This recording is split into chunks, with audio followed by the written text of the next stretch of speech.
جمعہ کے بیان میں دو موضوع ہیں۔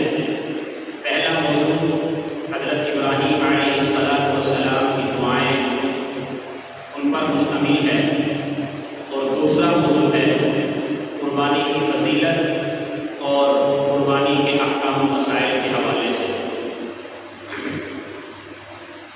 حضرت ابراہیم علیہ السلام کی دعاؤں کا اللہ تعالیٰ نے قرآن پاک میں ذکر فرمایا ہے۔ ان دعاؤں سے ہمیں اللہ سے مانگنے کا طریقہ اور سلیقہ اس کا پتہ چلتا ہے، اور ان دعاؤں سے ہمیں یہ سبق حاصل ہوتا ہے کہ ہم بار بار اللہ کی طرف رجوع کریں، اللہ کی طرف رجوع کریں اور اپنا دست دعا اللہ کے سامنے پھیلائے رکھیں، اللہ سے مانگنے میں ہم کنجوسی نہ کریں۔ حضرت ابراہیم علیہ السلام کو اللہ تعالیٰ نے اتنا اونچا مقام عطا فرمایا کہ آپ کی اولاد میں سے اللہ تعالیٰ نے اکثروں کو نبوت کے لیے سرفراز فرمایا، ان کو منتخب فرمایا، لیکن حضرت ابراہیم علیہ السلام اپنی ہر حاجت اللہ کے سامنے رکھتے ہیں اور اللہ ہی سے رجوع کرتے ہیں اور اللہ سے بار بار مانگتے ہیں۔ اللہ تعالیٰ نے حضرت ابراہیم علیہ السلام کی دعا کا ذکر فرمایا۔ حضرت ابراہیم علیہ السلام اپنے باپ آزر کے لیے استغفار کرتے ہیں، ان کی ہدایت کے لیے دعا کرتے ہیں۔ اللہ نے قرآن پاک میں فرمایا سورہ مریم میں، قال سلام علیک سأستغفر لک ربی۔ حضرت ابراہیم کا باپ آزر بت پرست ہے، حضرت ابراہیم علیہ السلام توحید پرست ہیں اور شرک سے مکمل بیزاری کا آپ نے اعلان کیا ہے۔ اپنے باپ کے لیے دعا کرتے ہیں، ابا جی آپ پر سلامتی ہو، سأستغفر لک ربی، میں آپ کے لیے اپنے پروردگار سے استغفار کرتا رہوں گا، ہدایت کی دعا کرتا رہوں گا۔ دوسری جگہ پہ اللہ تعالیٰ نے حضرت ابراہیم علیہ السلام کی اس دعا کا ذکر کیا ہے۔ حضرت ابراہیم اپنے لیے اولاد مانگ رہے ہیں اللہ سے، رب هب لي من الصالحین، کہ اے پروردگار مجھے نیک صالح اولاد عطا فرما دیجیے۔ بڑھاپے کی عمر میں ہے لیکن اللہ کی رحمت سے مایوس نہیں ہوئے، اللہ سے بار بار مانگتے رہے، تو اللہ فرماتے ہیں فبشرناہ بغلام حلیم، ہم نے اپنے ابراہیم کو ایک بردبار جوان کی خوشخبری دی، بیٹے کی خوشخبری سنائی۔ اور کہیں حضرت ابراہیم علیہ السلام اپنی اولاد کے لیے بھلائی اور نیکی کی دعا مانگ رہے ہیں۔ اللہ نے قرآن پاک میں بیان فرمایا، وَإِذْ قَالَ إِبْرَاهِيمُ رَبِّ اجْعَلْ هَٰذَا بَلَدًا آمِنًا وَاجْنُبْنِي وَبَنِيَّ أَن نَّعْبُدَ الْأَصْنَامَ، کہ اے میرے پروردگار مجھے اور میری اولاد کو بت پرستی سے بچا دیجیے، مجھے اور میری اولاد کو بت پرستی سے محفوظ کر لیجیے۔ اللہ تعالیٰ نے یہ دعا بھی قبول فرمائی، اور یہ بھی دعا اللہ نے قرآن پاک میں بیان فرمائی۔ حضرت ابراہیم علیہ السلام اپنی اولاد کے لیے امن و امان کی دعا مانگتے ہیں اور رزق کی وافر مقدار کی دعا مانگتے ہیں۔ اللہ تعالیٰ نے بیان فرمایا، وَإِذْ قَالَ إِبْرَاهِيمُ رَبِّ اجْعَلْ هَٰذَا بَلَدًا آمِنًا وَارْزُقْ أَهْلَهُ مِنَ الثَّمَرَاتِ، اللہ فرماتے ہیں کہ میرا ابراہیم مجھ سے یہ دعا مانگ رہا تھا کہ اے میرے پروردگار اس شہر کو مکہ مکرمہ کو امن و امان کا گہوارہ بنا دیجیے۔ کسی ملک کسی شہر کے لیے امن و امان، کسی شہر اور ملک کی سلامتی کے لیے امن، یہ بہت اہمیت کی حامل ہے۔ تو حضرت ابراہیم علیہ السلام نے اپنی دعا میں اس کو بھی شامل فرمایا کہ اے پروردگار میں اپنی اولاد کو جہاں بسا کے جا رہا ہوں اس شہر کو امن و امان کا گہوارہ بنا دے۔ اللہ تعالیٰ ہمارے ملک پاکستان کو بھی امن کا گہوارہ بنا دے۔ تو حضرت ابراہیم نے دعا کی کہ اے میرے پروردگار اس شہر کو امن کا گہوارہ بنا دیجیے، وارزق اہلہ من الثمرات، اور میری اولاد کو قسم قسم کے پھلوں میں سے عطا فرما دیجیے، ان کو رزق عطا فرما دیجیے۔ اور کہیں حضرت ابراہیم علیہ السلام دعا مانگ رہے ہیں کہ یا اللہ ربنا تقبل منا، بیت اللہ کی تعمیر کر رہے ہیں، کتنا اونچا مقام ہے۔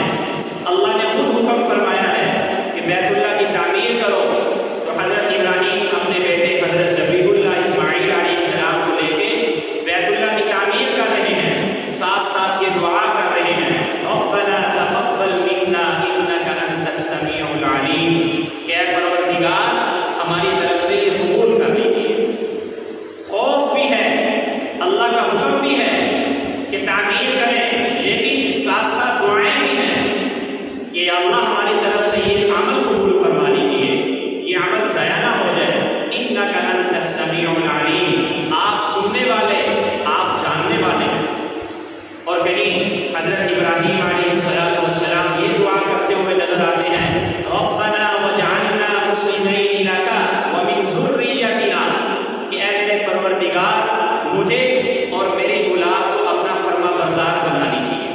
فرما برداری کی دعا کر رہے ہیں کہ یا اللہ مجھے اور میری اولاد کو اپنا فرما بردار بنا دیجیے۔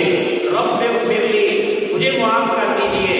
رب اجعلنی مقیم الصلاۃ، اے پروردگار مجھے اور میری اولاد کو نماز کا پابند بنا دیجیے۔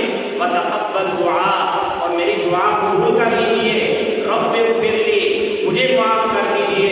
ولوالدی، اور میرے والدین کو معاف کر دیجیے۔ وللمؤمنین، اور مومن مردوں کو معاف کر دیجیے۔ والمؤمنات، اور مومن عورتوں کو معاف کر دیجیے۔ حضرت ابراہیم علیہ السلام اللہ سے دعا کر رہے ہیں اور اللہ نے یہ دعا قبول فرمائی، اور ان کا ذکر اللہ نے قرآن پاک میں بھی کیا ہے۔ سبحان اللہ، سبحان اللہ۔ اللہ نے حضرت ابراہیم علیہ السلام کی اس دعا کا بھی قرآن پاک میں ذکر فرمایا ہے، جہاں حضرت ابراہیم میرے اور آپ کے نبی سید البشر حضرت محمد رسول اللہ صلی اللہ علیہ وسلم کی آمد کے لیے دعا کر رہے ہیں، دعا کر رہے ہیں، ربنا وبعث فیہم رسولا منہم یتلو علیہم، کہ اے پروردگار ان کی طرف ان میں سے ایک رسول بھیج دیجیے، کہ اے میرے پروردگار ان لوگوں میں انہی میں سے ایک رسول بھیج دیجیے، یتلو علیہم آیاتک، جو ان کے سامنے آپ کی تلاوت پڑھ پڑھ کے سنائے، ویعلمہم الکتاب، اور کتاب کی ان کو تعلیم دے، والحکمت، اور حکمت کی تعلیم دے، ویزکیہم، اور ان کے دلوں کا تزکیہ کرے، ان کے دلوں کو پاک کرے۔ نبی کریم صلی اللہ علیہ وسلم فرمایا کرتے تھے کہ میں اپنے باپ ابراہیم کی دعا، یہی دعا، اور فرماتے تھے میں حضرت عیسیٰ علیہ السلام کی بشارت ہوں، کہ جب انہوں نے اپنے حواریوں کے سامنے خطبہ دیا اور خطبے میں فرمانے لگے کہ میرے بعد ایک نبی آنے والے ہیں جن کا نام احمد ہوگا، فرمایا کہ میں حضرت عیسیٰ علیہ السلام کی بشارت ہوں اور اپنی ماں آمنہ کی خواب ہوں، کہ حضرت آمینہ جو آپ کی والدہ ماجدہ تھی، ان کی خواب کے چرچے پوری دنیا میں مشہور ہونا شروع ہو گئے تھے۔ فرمایا کہ میں اپنی ماں کی خواب ہوں۔ تو یہ حضرت ابراہیم علیہ السلام کی چند دعاؤں کا ذکر میں نے آپ کے سامنے رکھا ہے۔ اللہ تعالیٰ نے قرآن پاک میں جگہ جگہ حضرت ابراہیم کی دعاؤں کا ذکر فرمایا ہے، کہ حضرت ابراہیم اتنے اونچے مقام پہ اللہ نے ان کو سرفراز فرمایا، لیکن اس کے باوجود اس عاجزی کے ساتھ اللہ کے سامنے رجوع کرتے ہیں، اللہ سے گر گرا کے دعا مانگتے ہیں۔ تو اس سے امت کو یہ سبق ملتا ہے کہ جب حضرت ابراہیم جو خلیل اللہ ہیں، اللہ کے دوست ہیں، ابو الانبیاء ہیں، جو انبیاء کے باپ ہیں، وہ اللہ سے اتنا رجوع کرتے ہیں، میں اور آپ کیا حیثیت رکھتے ہیں؟ ہمیں تو ہر وقت اللہ سے مانگتے رہنا چاہیے، اللہ سے مانگنا چاہیے، ہر حاجت ہر ضرورت کا اللہ کے سامنے ذکر کرنا چاہیے اور اللہ سے مانگنا چاہیے، اللہ سے تعلق مضبوط کرنا چاہیے۔ اللہ تعالیٰ ہمیں اس کی توفیق عطا فرمائے۔ میرا دوسرا موضوع قربانی کی فضیلت اور احکام و مسائل کے حوالے سے ہے۔ قربانی کی فضیلت قرآن اور حدیث میں وارد ہوئی ہے۔ قرآن پاک میں اللہ تعالیٰ ارشاد فرماتے ہیں، وَلِكُلِّ أُمَّةٍ جَعَلْنَا مَنسَكًا لِيَذْكُرُوا اسْمَ اللَّهِ، کہ ہم نے ہر امت کے لیے قربانی کا ایک طریقہ مقرر کر رکھا ہے، لِيَذْكُرُوا اسْمَ اللَّهِ، تاکہ وہ اللہ کا نام لیں، اللہ کا نام لیں، عَلَىٰ مَا رَزَقَهُم مِّن بَهِيمَةِ الْأَنْعَامِ، ان جانوروں پہ جو اللہ تعالیٰ نے ان کو رزق کے طور پہ عطا کیے ہیں۔ اور ایک جگہ ارشاد فرمایا، اِنَّا أَعْطَيْنَاكَ الْكَوْثَرَ، کہ اے پاک پیغمبر ہم نے آپ کو کوثر عطا کی ہے، فَصَلِّ لِرَبِّكَ وَانْحَرْ، تو آپ اپنے رب کے لیے نماز پڑھیے، وَانْحَرْ، اور قربانی کیجیے۔ ایک جگہ ارشاد فرمایا، لَن يَنَالَ اللَّهَ لُحُومُهَا وَلَا دِمَاؤُهَا، اللہ فرماتے ہیں کہ ہمارے تک نہ جانوروں کا گوشت پہنچتا ہے، نہ جانوروں کا خون پہنچتا ہے، وَلَٰكِن يَنَالُهُ التَّقْوَىٰ مِنكُمْ، اگر کوئی بات پہنچتی ہے اللہ تک تو وہ دل کی بات ہے، وہ تقویٰ ہے کہ کتنے تقوی سے آپ جانور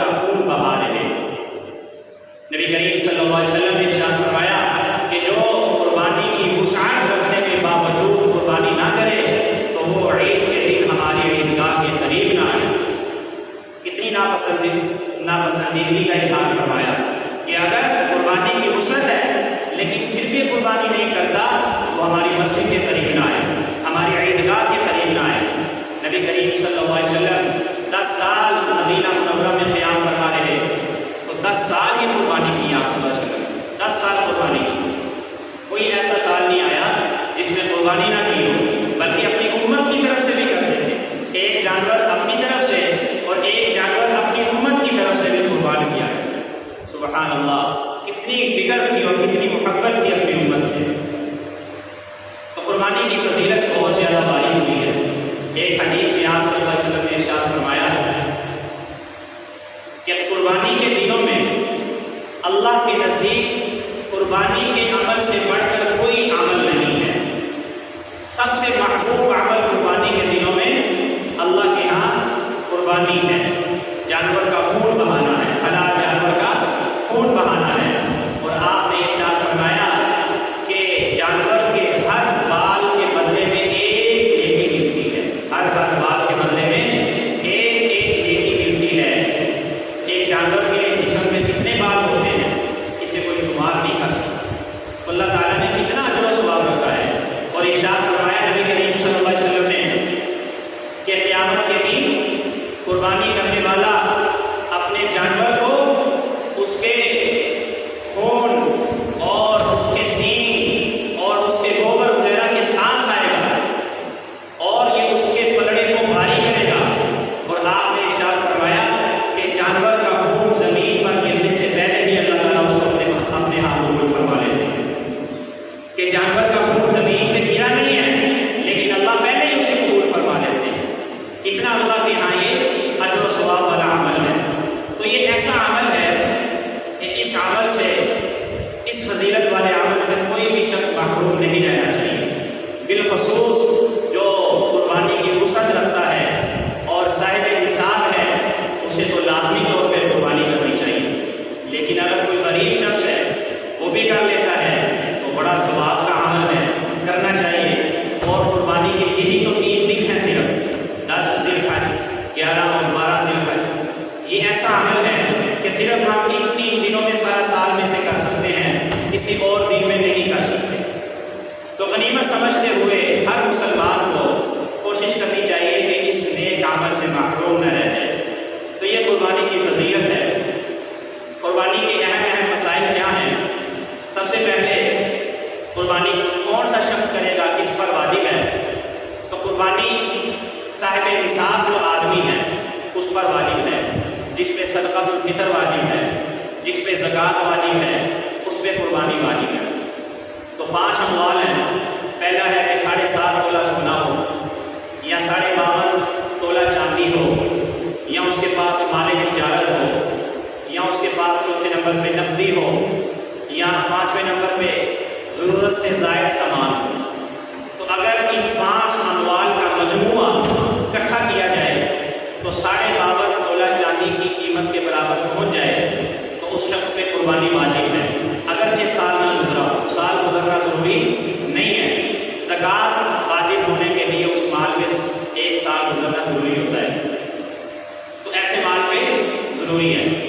اور ضرورت سے زائد مال کون سا ہوتا ہے؟ اس کی آسان سی ڈیفینیشن تعریف یہ ہے کہ جو آپ استعمال نہیں کرتے، پورا سال جس کو آپ استعمال نہیں کرتے۔ اگر سال کے دوران جس کو آپ استعمال کر رہے ہیں تو وہ آپ کے زیر استعمال چیز ہے، وہ ضرورت کی چیز ہے۔ اسی طریقے سے خالی پلاٹ پڑا ہے جس کو آپ نے کرائے پہ بھی نہیں دیا ہوگا، اس کی قیمت بہت زیادہ ہے، تو اس میں بھی، تو ایسے مالدار میں بھی قربانی واجب ہے۔ اس میں ایک شرط یہ ہے کہ اس آدمی پہ قرضہ نہ ہو، یعنی اگر اتنا قرضہ ہے کہ اگر قرضہ ادا کرے تو وہ پیچھے صاحب نصاب نہیں رہتا، اس کے پاس پیچھے مال نہیں بچتا، تو ایسے شخص میں قربانی نہیں ہے جس پہ قرضہ ہو۔ ہاں اگر اتنا مال ہے کہ قرضہ اتارنے کے بعد بھی اس کی رقم اتنی بچتی ہے کہ وہ صاحب نصاب رہتا ہے، 50-60 ہزار اس کے پاس رہتا ہے، تو ایسے شخص میں قربانی کرنا واجب ہے۔ اس میں دوسرا یہ مسئلہ ہے قربانی واجب ہے۔ جو حضرات کہتے ہیں کہ سنت ہے، وہ بھی کہتے ہیں سنت مؤکدہ ہے، جو واجب کے قریب قریب ہے۔ اس کی میں نے فضیلت میں احادیث آپ کے سامنے رکھی ہیں، قرآن سے بھی 2 آیات میں نے پڑھی ہیں۔ قربانی کی وسعت رکھتا ہو لیکن قربانی نہ کرے تو وہ ہماری عید گاہ کے قریب نہ آئے۔ اس سے یہ بھی پتہ چلتا ہے کہ قربانی واجب ہے، اور آپ صلی اللہ علیہ وسلم نے 10 سال مدینہ میں قیام فرمایا تو ہر سال قربانی کی ہے، اس سے یہ پتہ چلتا ہے قربانی واجب ہے۔ اس میں تیسرا مسئلہ ہے کون کون سے جانور کی قربانی ہم کر سکتے ہیں، تو اس میں یہ بڑا اہم مسئلہ ہے۔ بکرا، بکری، بھیڑ، دمبا اور اونٹ، گائے اور بیل، بھینس، بھینسا بھی شامل ہے۔ بعض لوگوں کا اس میں اختلاف ہے، وہ بھینس کو شامل نہیں کرتے، لیکن اس کی وضاحت سمجھ لینی چاہیے۔ ہم سارا سال وہ بھینس کا دودھ پیتے رہتے ہیں، دہی کھاتے رہتے ہیں، گوشت بھی کھاتے رہتے ہیں، قربانی کے دنوں میں آ کے ہم یہ کہنا شروع ہو جائیں کہ بھینس کی قربانی نہیں ہوتی، یہ درست نہیں ہے۔ بھینس کا ذکر آپ صلی اللہ علیہ وسلم نے کیوں نہیں کیا؟ وہ اس وجہ سے نہیں کیا کہ عرب میں بھینس تھی نہیں، یہ عجمی ممالک میں تھی، اور اہل لغت میں، اہل عرب نے بھینس کو گائے کی ایک قسم شمار کیا ہے۔ اور مزے کی بات یہ ہے کہ عربی میں بھینس کو جاموس کہتے ہیں، اور عربی میں یہ لفظ فارسی سے آیا ہے، اور فارسی میں بھینس کو گاؤ میش کہتے ہیں، اور گاؤ میش یعنی گائے کا لفظ اس میں بھی آ گیا فارسی میں کہ گائے کی ایک قسم ہے، تو گاؤ میش سے عربی میں یہ جاموس بنا ہے تھوڑے سے رد و بدل کے ساتھ۔ تو مطلب یہ کہ عربی میں یہ لفظ فارسی سے آیا ہے، اور فارسی میں بھینس کے لیے گاؤ میش کا لفظ استعمال ہوتا ہے جس میں گائے کا لفظ ہے۔ تو اس سے بھی یہ پتہ چلتا ہے کہ بھینس یہ گائے ہی کی ایک نسل ہے، اور یہ گائے کی اعلیٰ قسم ہے، گائے کی اعلیٰ ترین قسم ہے، اور یہ بڑا کثیر دودھ دیتی ہے۔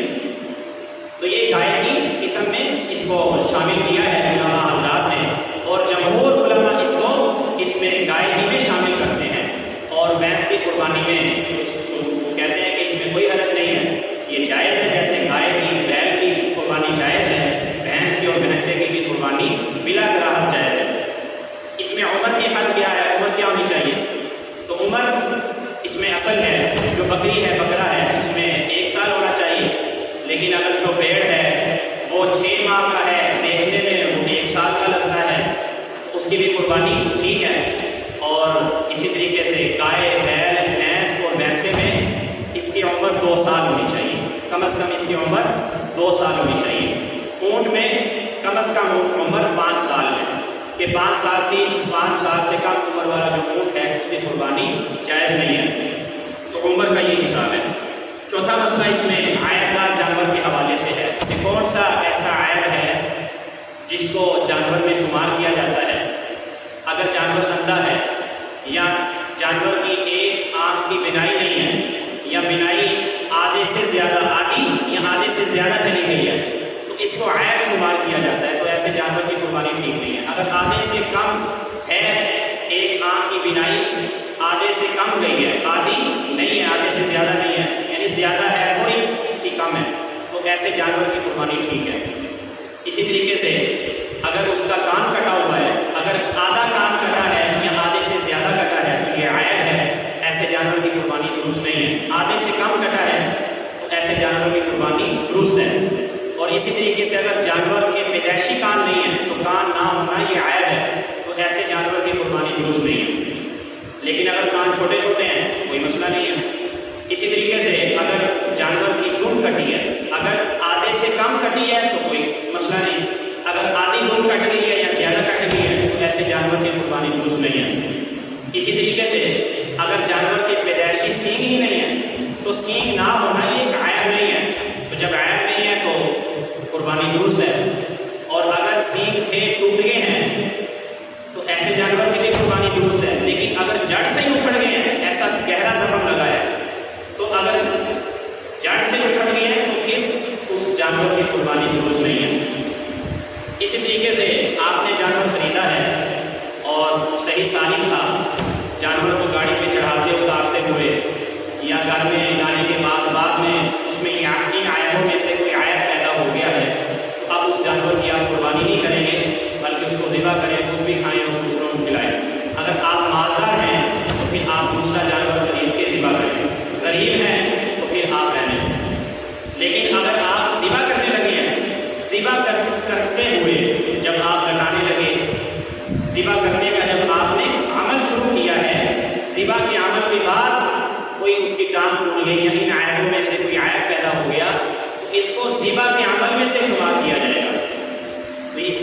شمار کیا جائے گا کہ یہ ذبح میں صحیح ہے، یہ عیب نہیں ہوگا، کیونکہ ذبح کے عمل کے بعد اس کی ٹانگ ٹوٹ گئی ہے ہٹاتے ہوئے کہ اس میں عیب پیدا ہو گیا ہے، اس کا مسئلہ نہیں ہے۔ اسی طریقے سے اگر آپ نے کوئی جانور خریدا ہے تو آپ کو پتہ چلا کہ یہ تو حاملہ ہے اور آپ کو پتہ نہیں تھا، آپ نے ذبح کر لیا تو اندر سے بچہ نکلا ہے، اگر بچہ زندہ ہے تو علماء فرماتے ہیں کہ اس کو بھی ذبح کر لیں۔ اگر دودھ والا جانور ہے، آپ نے اس کو قربان کرنے کی نیت کر لی ہے تو اس کے دودھ کو آپ نہیں پئیں بلکہ اس کو صدقہ کریں، اس کو اللہ کی راہ میں صدقہ کرتے ہیں قربانی کر۔ اسی طریقے سے اگر آپ نے جانور خریدا ہے، آپ نے 1,00,000 روپے کا جانور خرید لیا، پھر آپ نے کوئی جانور دیکھا یار یہ زیادہ پیارا ہے تو یہ مجھے خریدنا چاہیے تھا، تو آپ نے 1,00,000 کا جانور خریدا، آپ اس کو بیچ سکتے ہیں، آپ نے بیچا 1,20,000 کا، تو اب آپ جو نیا جانور خریدیں گے تو وہ 1,20,000 ہی کا خریدیں گے، جو آپ کو پرافٹ آئی ہے، نفع آیا ہے، اس کو بھی آپ شامل کریں گے۔ اگر آپ کم قیمت کا قربانی والا جانور خریدیں تو جو زائد قیمت ہے پھر آپ اس کو صدقہ کریں گے۔ اسی طریقے سے اگر جانور مر گیا خریدنے کے بعد، مالدار ہے تو قربانی کرے گا، اگرچہ وہ سستا جانور خرید لے، ضروری نہیں ہے جتنا جانور آپ نے پہلا خریدا تھا مہنگا آپ اتنا ہی مہنگا خریدیں، آپ سستا جانور لے کے بھی قربان کر سکتے ہیں، لیکن اگر غریب تھا اس کا جانور مر گیا ہے تو پھر اس کو ضروری نہیں ہے اس پہ کہ دوبارہ جانور خریدے اور قربانی کرے۔ اس میں ایک اہم مسئلہ ہے، میں آپ کے 1-2 منٹ زیادہ لے لیتا ہوں آج۔ ذبح کرنے کا جو طریقہ ہے، اس میں یہ بڑی اہم بات ہے کہ قربانی والے دن جو قصائی ہیں وہ سارے اس میں ہندو بھی ہوتے ہیں، سارے اس دن انہوں نے اپنا کام تیز کیا ہوتا ہے، تو آپ کوشش کریں ایسا قصائی ہو جو مسلم اور توحید پرست ہو، نبی کریم صلی اللہ علیہ وسلم کی ختم نبوت پہ اس کا ایمان ہو۔ اگر آپ کسی ہندو سے اس قربانی کروا لیں گے تو آپ کی قربانی نہیں ہوگی۔ اور اس میں یہ بھی ضروری ہے کہ چھری پھیرتے ہوئے وہ تکبیر کرے، جن لوگوں نے جانور پکڑا ہوا ہے تو وہ اونچی آواز سے تکبیر پڑھیں تاکہ جو چھری پھیرنے والا ہے اس کو یاد آ جائے۔ اگر تو جان بوجھ کے چھوڑتا ہے تو جانور کی قربانی درست نہیں ہے۔ ہاں اگر بھول گیا ہے دل میں تھا اللہ کا نام بسم اللہ اللہ اکبر تو قربانی درست ہے۔ قصائیوں کو ایک اہم ان کو بیماری ہے کہ اس دن چونکہ ان کا عمل کام تیز ہوتا ہے تو وہ 4 بجے کاٹنے کے بعد تیزی سے جو حرام مغل ہے اس میں بھی چاقو مارتے ہیں، تو یہ جانور کو اس سے تکلیف ہوتی ہے اور یہ عمل درست بھی نہیں ہے، اس کو مکروہ لکھا ہے۔ اور اس کا ایک نقصان یہ بھی ہے کہ بریڈنگ تیزی سے نہیں ہوتی، گوشت میں خون چلا جاتا ہے اور خون سے ہی گوشت میں بیماریاں پیدا ہوتی ہیں، جب اچھے طریقے سے خون نہیں نکلے گا تو گوشت میں بیماری پیدا ہونے کا امکان ہے اور جانور کو اس سے تکلیف بھی ہوتی ہے۔ تو وہ کہتے ہیں کہ ہم نے دوسرا جانور بھی کرنا ہے تو بھئی آپ 4 بجے کاٹ لیں، خون نکلنے دیں، جیسے ایسے ہی نکلنے دیں، آپ دوسرا جانور کر لیں، تو قصائی کو آپ مجبور کریں کہ حرام مغز میں چاقو نہ ماریں، اس سے جانور کو بھی تکلیف ہوتی ہے اور یہ مکروہ ہے اور گوشت کی لذت بھی اس سے خراب ہو جاتی ہے۔ اس میں ایک اور بڑا اہم مسئلہ ہے کہ اگر بڑا جانور خریدا ہے اس میں 7 حصے ہیں تو اس میں یہ کوشش کرنی چاہیے حصہ ڈالتے ہوئے اس طرف دھیان ہونا چاہیے کوئی حرام آمدن والا شریک نہ ہو جائے۔ اگر حرام آمدن والا شریک ہو جائے تو پھر 7 حصے ناکارہ